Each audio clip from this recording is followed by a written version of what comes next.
Salam rahayu, salam sejahtera, salam budaya. Assalamualaikum.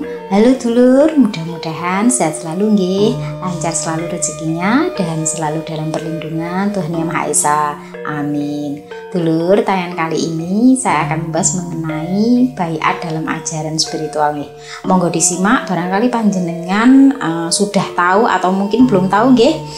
Wilujeng rahayu, sugeng midhangetaken.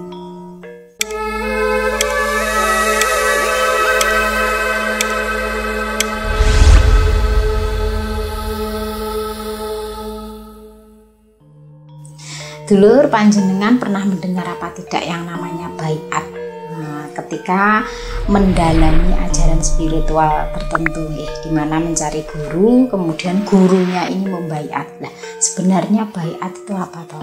Baiat itu adalah sumpah atau janji setia. Tapi dalam hal ini ya, baiat itu janji setia atau bersumpah untuk mengikuti ajaran dan mematuhi guru spiritualnya sebagai bentuk komitmen. Nah, tata cara baiat ini macam-macam dulur. Ada yang syaratnya harus dimandikan, digerujuki, dikeramasi. Kemudian ada yang menggunakan minyak-minyak misik, contohnya menggunakan minyak jafaron dan lain sebagainya. Syaratnya itu ada aja ya. Nah, sebenarnya baiat ini tuh baik apa enggak sih? Seberapa baiknya atau seberapa bahayakah baiat ini? Dulur, tradisi baiat dalam spiritual ini memang banyak sekali jenisnya. Yes, macam-macam pokoknya. Nah, sepanjang pengalaman pribadi saya, saya guru-guru hakikat saya itu tidak pernah membaiat saya. Nah, saya juga pernah mengalami yang namanya salah guru. Nah, di situ baru saya tahu, oh iki toh sing diarani baiat. Tapi untungnya pada waktu itu ketika saya akan dibaiat, saya tidak langsung mau ya. Saya tentu tanya pada guru-guru saya yang lebih tahu. Beliau-beliau mengatakan supaya saya tidak mau dibaiat ya, tidak melakukan hal itu. Jadi baiat itu ternyata ada yang berbahaya dulur.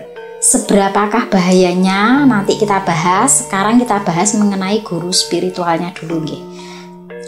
Dulur, pentingnya memilih guru spiritual, peran pentingnya itu nggih karena untuk membimbing supaya kita itu benar nggih, tidak menyimpang, supaya bertambah wawasan dan pendalaman pemahaman mengenai kehidupan dan keimanan. Karena sekali salah menemukan guru, maka biasanya iki semblesete waduh dan biasanya menjadi orang yang ngeyelan, tidak bisa menerima perbedaan apapun karena menurutnya itu benar berdasarkan apa yang diajarkan gurunya. Nah, spiritual itu kan mengenai rasa dulur, mengenai kesadaran tingkat tinggi. Kalau gurunya saja salah keliru, apalagi penerapan dalam kehidupannya, apalagi dia mengimplementasikan di kehidupan sehari-harinya saat bersama-sama dengan masyarakat yang lainnya. Untuk itu dulur, ciri-ciri guru panutan spiritual yang baik panjenengan itu harus memahami nggih. Yang pertama itu sanatnya jelas, artinya rantai keilmuannya jelas hingga sampai pada sumber aslinya. Terus mengamalkan ilmu yang diajarkan, jadi tidak hanya sekedar teori tetapi penerapan dalam kehidupan sehari-harinya itu sama dengan apa yang diajarkan.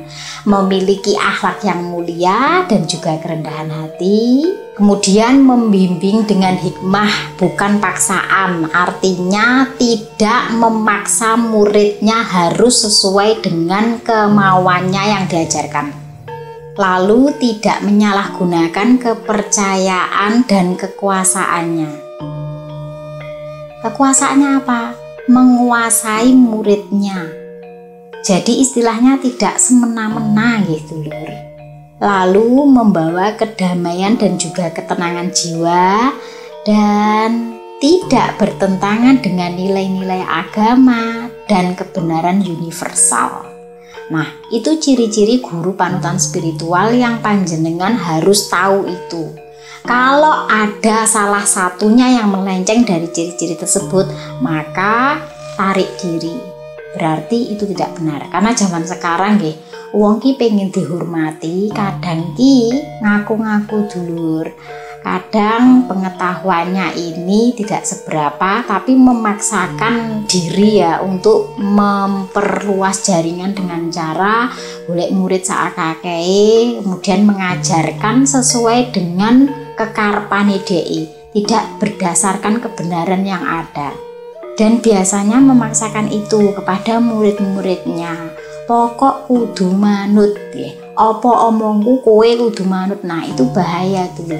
Yang namanya guru spiritual itu mendamaikan dan menenangkan jiwa, bukan mengintimidasi dan menekan pengikutnya. Nah, ada nih ya yang bertanya kepada saya, guru sejati itu kan diri sendiri, tidak perlu guru. Dulur, kalau tidak ada gurunya ya panjenengan mana tahu, dari mana panjenengan tahu step by stepnya.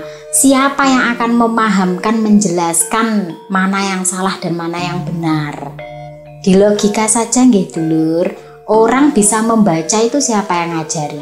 Mana ada orang bisa membaca tanpa ada yang mengajari? Bisa mengucapkan kata A, B, C itu siapa yang mengajari? Pertama kali kan orang tuanya toh, ibunya toh yang mengajari kita untuk bisa berbicara, berucap. Nah, secara tidak langsung ibu kita yang mengajari kita berbicara itu adalah guru kita pertama. Begitupun dengan yang namanya spiritual. Kalau tidak ada gurunya, panjenengan paham dari mana? Kalau hanya dari membaca gitu lur, mungkin paham dengan membaca, tapi hati-hati. Karena ilmu tanpa guru itu bisa tersesat. Ibaratnya begini dulur, ketika saya menulis angka 9 nggih, dari sudut pandang panjenengan, dari situ panjenengan akan melihat itu yang saya tulis angka 6, karena panjenengan hanya melihat berdasarkan objeknya. Berbeda ketika ada gurunya. Maka ketika saya menjelaskan, saya menulis angka 9, tapi di sudut pandang panjenengan saya menulis angka 6. Maka saya akan menarik sini di posisi saya. Nah, panjenengan akan tahu, oh iya yang ditulis itu angka 9. Sama dengan guru juga seperti itu.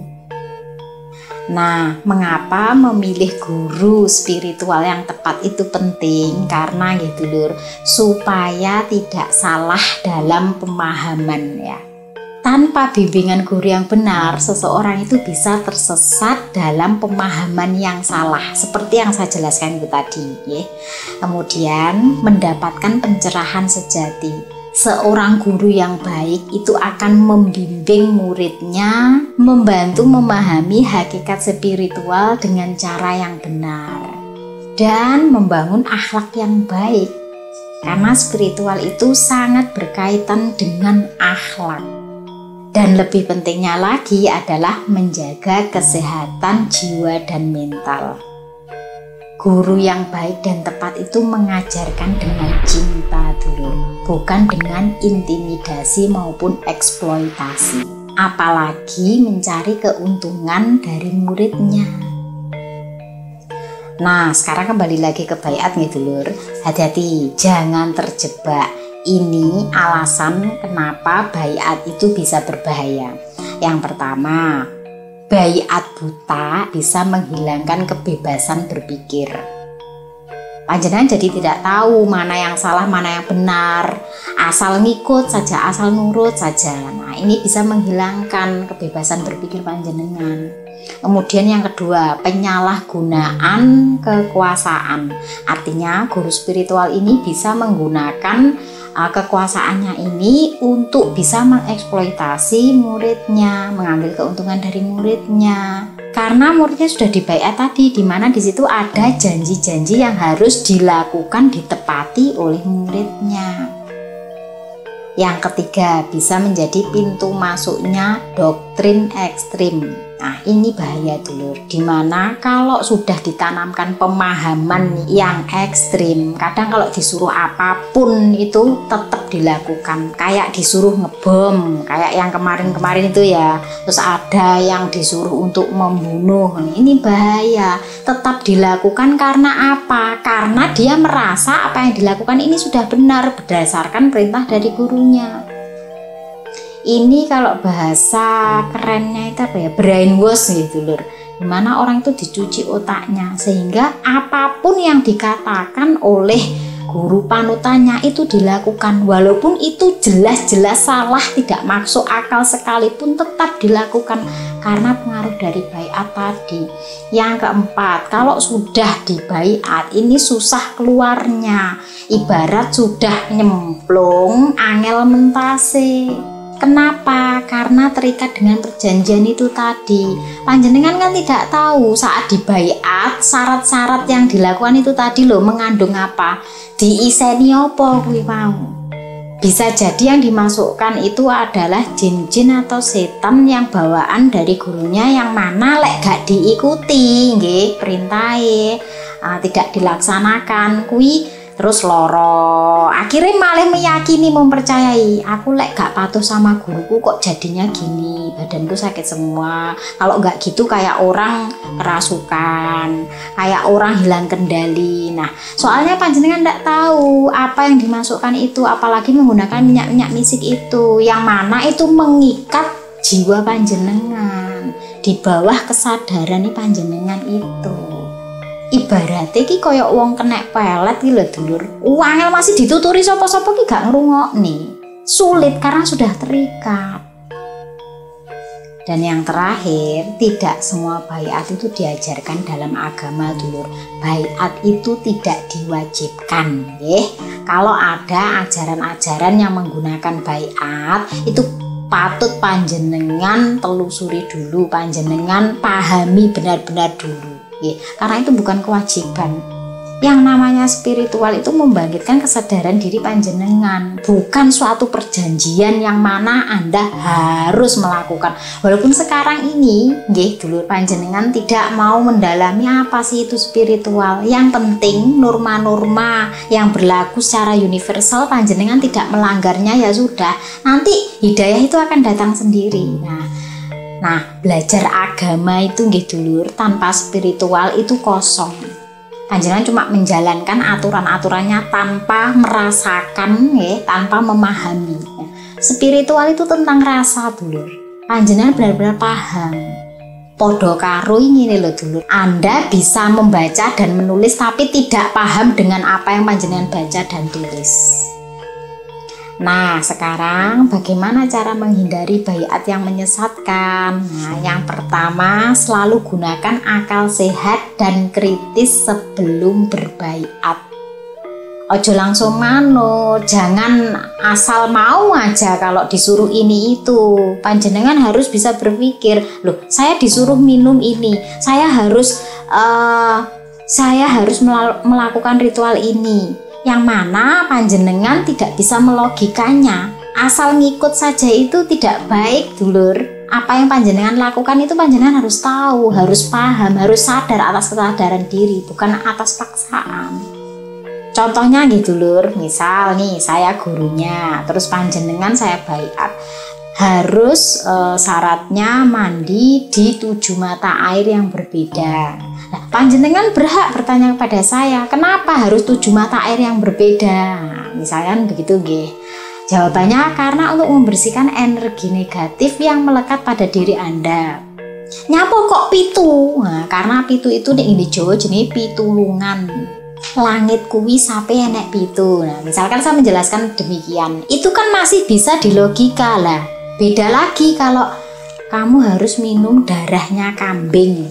Misalkan alasannya apa? Alasannya karena darah kambing ini suci lah, tapi kan gak masuk akal dulu. Nah, panjenengan harus bisa berpikir kritis, ini sanatnya dari mana? Nah, gitu. Contohnya lagi, baiat berupa ucapan di mana yang isinya mengikuti segala ucapan guru. Nah, hati-hati dulur dengan mengikuti segala ucapan guru. Nah, lek wis kena baiat ngono kuwi, panjenengan nanti kalau nolak akan diingatkan lah. Baiatnya gimana? Kan harus mengikuti segala ucapan. Delalah yang diperintahkan adalah kamu harus, untuk pembersihan dirimu, kamu harus melakukan ini dengan saya. Perbuatan yang tidak senonoh. Itulah yang dinamakan dengan baiat sesat, yang mana disalahgunakan untuk menjerat muridnya. Jadi panjenengan harus hati-hati dengan baiat itu nggih dulur. Yang kedua, jangan mudah terkena bujuk dan rayu tanpa memahami konsekuensinya. Panjenengan dijanjikan kalau setelah baiat ini kamu itu pasti masuk surga. Itu pasti, karena dari guru saya ya atasnya lagi, itu sanadnya itu sampai ke sumber aslinya, itu pasti masuk surga. Nah, hati-hati, surga kok tinggi jaminan. Nah, kalau Anda dijanjikan seperti itu, akhirnya lek berbuat melenceng tidak takut, karena apa, sudah dijanjikan pasti masuk surga. Lah itu loh dulur yang berbahaya dan menyesatkan. Terus lagi diancam, kalau kamu tidak mau dibaiat kamu akan masuk neraka, didendeni ngono kuwi. Lah memangnya siapa? Anda itu siapa? Panitia surga, panitia neraka? Kok bisa mengatakan masuk surga dan neraka hanya karena tidak mau ikut baiat? Wes jelas ini mesti menyesatkan, tidak benar. Jadi kalau panjenengan nemu guru yang model tipe seperti ini, tinggalkan. Wes lek mbok turuti, yang ada panjenengan nanti nyemplung kejegur ndelep. Bahaya iki malahan. Angel sadari. Jatuhnya nanti bukan spiritual, tapi pengikatan ekstrim yang berkedok spiritual. Karena saat ini memang spiritual itu banyak yang meminati nggih dulur. Jadi orang itu kadang-kadang nggak ngerti cari guru itu, yang mursyid itu yang seperti apa, nggak ngerti. Jadi dikiranya orang ini pandai sekali dalam segala hal, dikiranya itu guru yang tepat, padahal tidak semuanya dulur.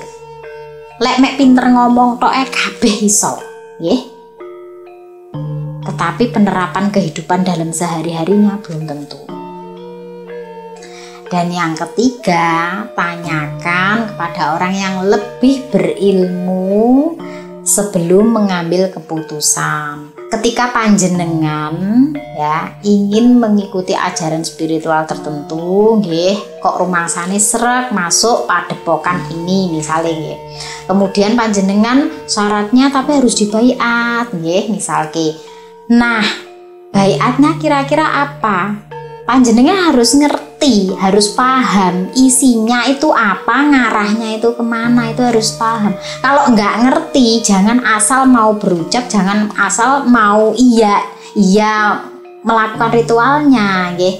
Tetapi panjenengan tanya dulu pada orang yang lebih berilmu. Kalau yang seperti ini itu gimana?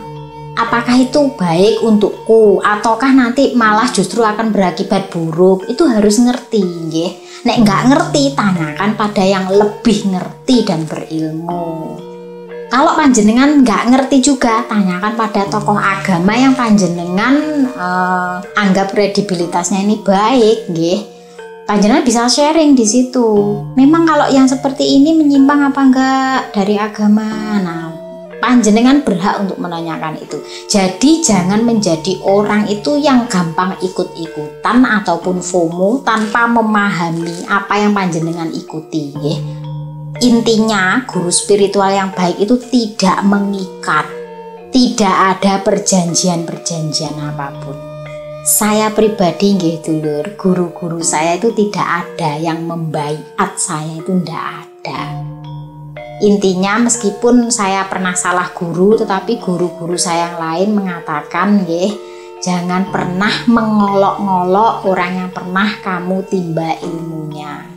Mungkin ada bagian baiknya yang bisa kamu ambil pelajarannya, tetapi tidak dengan keburukannya. Makanya saya selalu diajarkan untuk selalu menghormati siapapun itu, meskipun berbeda sudut pandang dengan saya. Karena spiritual itu melahirkan kebijakan dulur, bukan mencari pembenaran. Baik, demikian yang bisa saya sampaikan. Mudah-mudahan ini bermanfaat bagi panjenengan yang belum tahu atau mungkin sudah pernah terlanjur nyemplung nggih dulur. Saya Fitri Ika. Salam Rahayu.